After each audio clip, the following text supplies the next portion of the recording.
Help me pick my next solo trip before I start to freak out, crash out, and all those other things.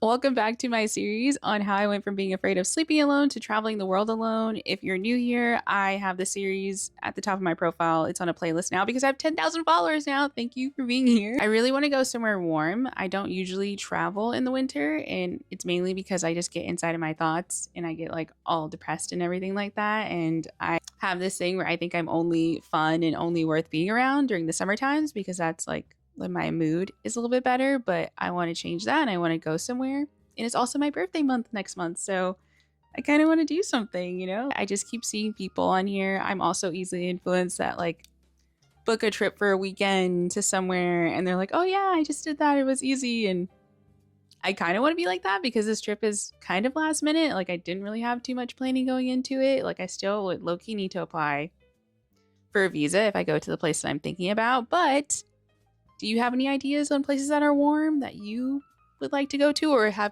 been to already and you have any advice? Please tell me in the comments. It's not always easy for me to pick a place to travel. This is me kind of getting in my head about it, and this is kind of the same feeling that I had like when I took my first international trip to Costa Rica by myself. I was just like, oh, like should I do this? Like, will I be safe and all these other things, which I already know like that I'll be fine. But it's just doing something new, me getting comfortable with being uncomfortable, you know, going to a new place, especially if I'm going out of the country, you know, it's like being accustomed to a different culture than mine and just being open to people. And I also want to make sure that I can get a good deal on a flight. And I know people are like, oh, credit cards and stuff like that, which is also a privilege I even have.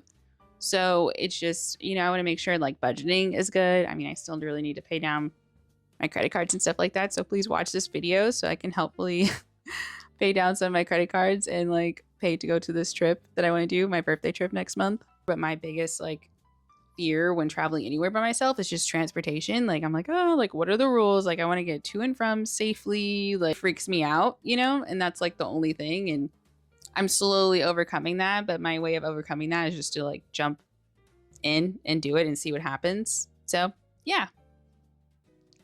But also let me know what questions you have about solo travel. I feel like I ask this like all the time and then like I'll randomly get more questions on videos if I post something about like camping or something. People are like, oh, like X, Y, and Z, like, can you tell me about this? So please like drop it in the comments. Let me know. Happy to answer. I'm not the voice of everything. I'm not an expert in everything. Like I'm still learning and still growing, forever growing human. But thank you for being here. Tell me where you think I should go to in a month. Well, technically less than a month. Happy planning for me, guys. Happy planning.